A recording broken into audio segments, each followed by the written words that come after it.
Assalamualaikum warahmatullahi wabarakatuh. Nama saya Eka Putri Ardini, absen 22 dari kelas 11 TKJ 1, kelompok 4. Bab 4. Pengurusan jenazah. Infografis.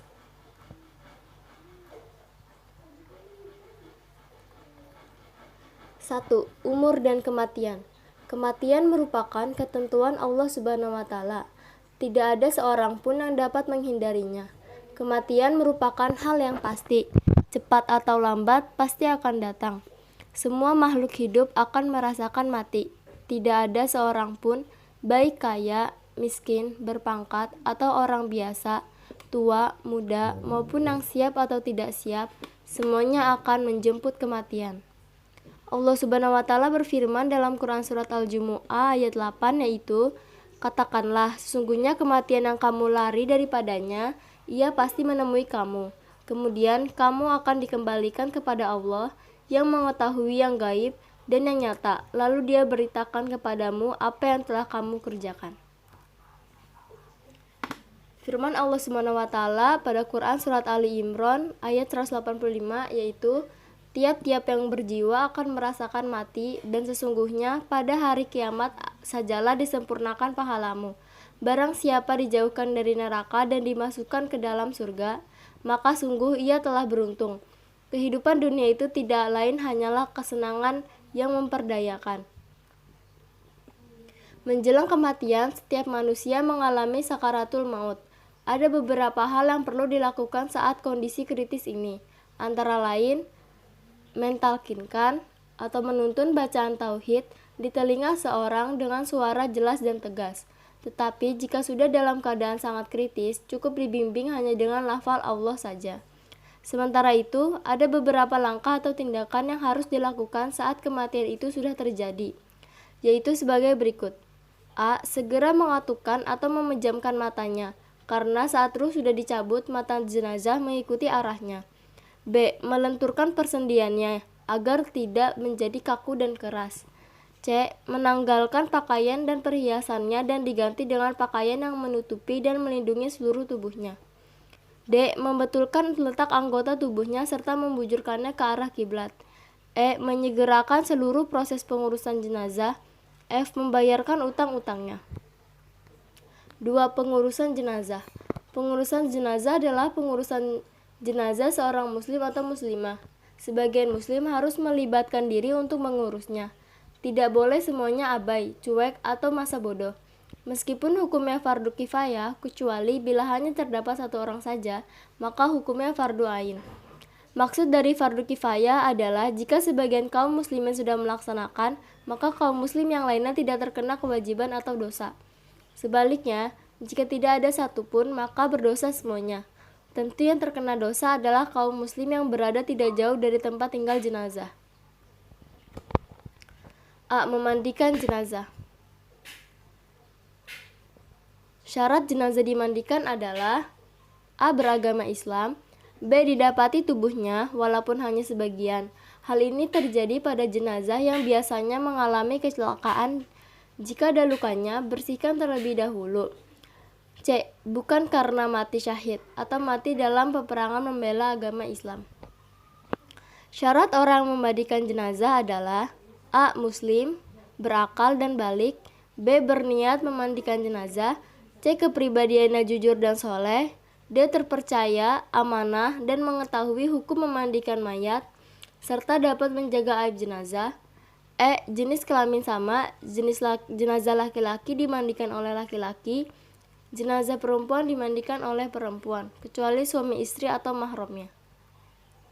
Peralatan memandikan jenazah: 1. Kain putih, 2. kapas, 3. papan alas mandi, 4. sabun, 5. air mawar, 6. tikar, 7. gunting, 8. kapur barus, 9. sarung tangan, 10.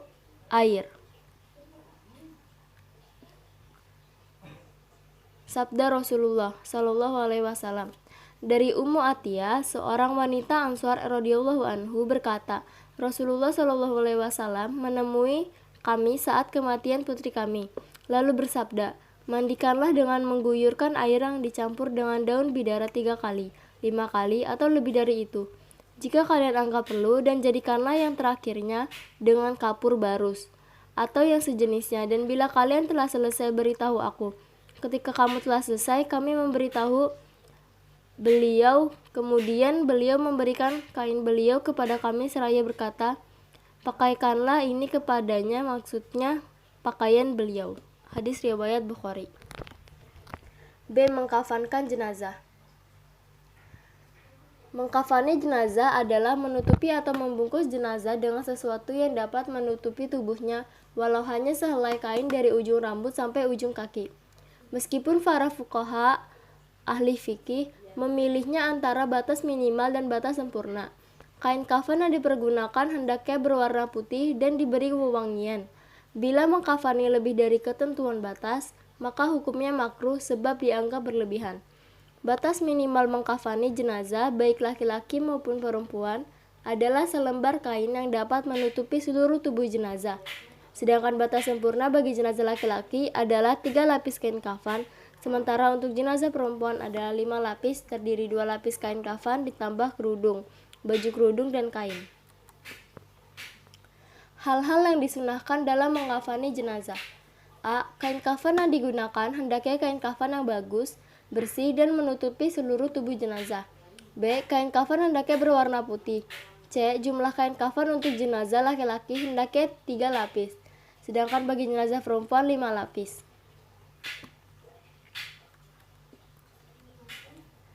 Beberapa hal yang perlu diperhatikan dalam mengkafani jenazah. A. Kain kafan diperoleh dengan cara halal, yakni dari harta peninggalan jenazah, ahli waris, atau diambil dari baitul mal jika tersedia, atau dibebankan kepada orang Islam yang mampu. B. Kain kafan hendaknya bersih, berwarna putih, dan sederhana. B. Menyolatkan jenazah. Urutan pihak yang paling utama untuk melaksanakan sholat jenazah adalah A. Orang yang diwasiatkan oleh si jenazah dengan syarat tidak fasik atau tidak ahli bid'ah. B. Ulama atau pemimpin terkemuka di tempat tinggal jenazah. C. Orang tua si jenazah dan seterusnya ke atas. D. Anak-anak si jenazah dan seterusnya ke bawah. E. Kaum muslim seluruhnya. Syarat sholat jenazah.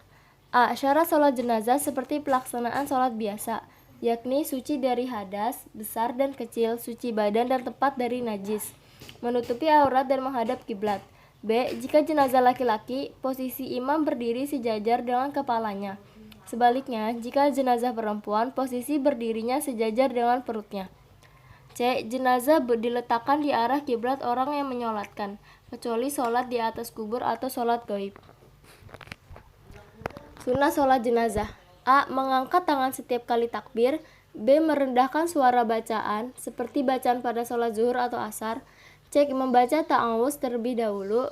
D. Disunatkan banyak jamaahnya atau makmum, minimal 2 saf jika tempatnya memungkinkan, tetapi jika tidak memungkinkan, boleh lebih dari 3 saf.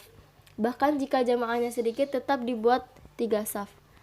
Rukun sholat jenazah. A. Berniat. B. Berdiri bagi yang mampu. C. Melakukan 4 kali takbir. D. Setelah takbir pertama membaca Quran surat Al-Fatihah. E. Setelah takbir kedua membaca sholat Nabi SAW. F. Setelah takbir ketiga membaca doa untuk jenazah. G. Salam setelah takbir keempat.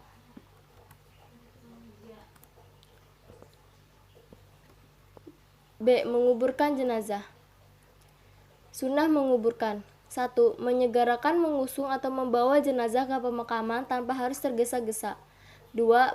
Penggiring tidak dibenarkan duduk sebelum jenazah diletakkan.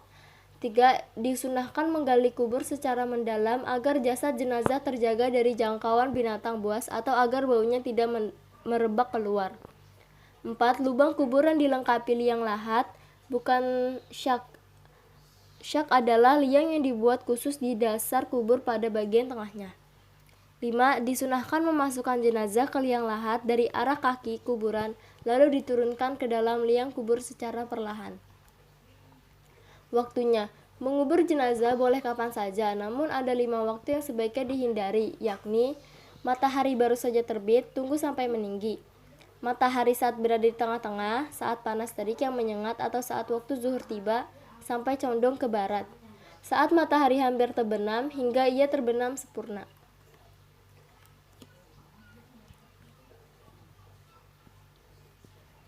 Makna takziah adalah Makna takziah adalah menghibur, yaitu mengunjungi dan menghibur keluarga yang ditinggalkan sebelum jenazah dikuburkan atau dalam waktu 3 hari sesudahnya. Terkait dengan waktu, Islam menggariskan rentang waktu takziah cukup 3 hari. Hal ini bertujuan bukan sekadar tidak berlama-lama menanggung kesedihan, tetapi juga memberikan semangat untuk meneruskan hidup secara normal bagi keluarga yang ditinggalkan. Hukum takziah adalah sunnah. Adapun tujuan takziah adalah sebagai berikut. A. Memberikan bantuan moral dan material untuk mengurangi kesulitan dan kesedihan bagi ahli keluarga yang ditinggalkan. B. Menemani, ikut bersimpati dan berempati, memberi juga hiburan dan nasihat, agar ahli keluarga yang ditinggalkan menerima musibah ini dengan sabar dan tabah. C. Mendoakan yang meninggal agar diampuni segala khilaf dan salah, dilimpahkan segala rahmat, mendapatkan nikmat kubur, dan diteguhkan dalam menjawab pertanyaan-pertanyaan malaikat munkar dan nakir, serta segala cita dan harapan yang lain.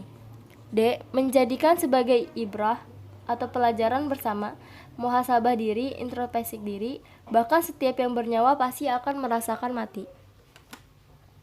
4. Ziarah kubur.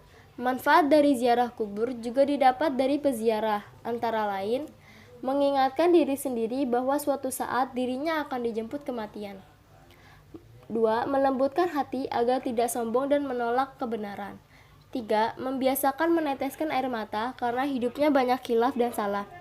4. Serta setiap manusia akan mempertanggungjawabkan segala perilakunya di akhirat kelak. Rasulullah SAW bersabda, "Aku pernah melarang kalian ziarah kubur, sekarang lakukanlah, karena ia bisa melembutkan hati, meneteskan air mata, mengingatkan tentang akhirat, dan jangan berkata jorok." Hadis riwayat Al-Hakim. Saat ziarah kubur pun ada adab atau tata caranya, antara lain saat masuk di pintu gerbang kuburan dianjurkan berdoa, yaitu, "Selamat sejahtera wahai kaum muslimin dan muslimat yang ada di kubur. Kami insya Allah akan menyusul kamu. Kami memohon kepada Allah Subhanahu wa Ta'ala, semoga kami dan kamu mendapatkan pembersihan dari dosa dan keselamatan." Hadis riwayat Muslim. Sekian video dari saya. Terima kasih. Wassalamualaikum warahmatullahi wabarakatuh.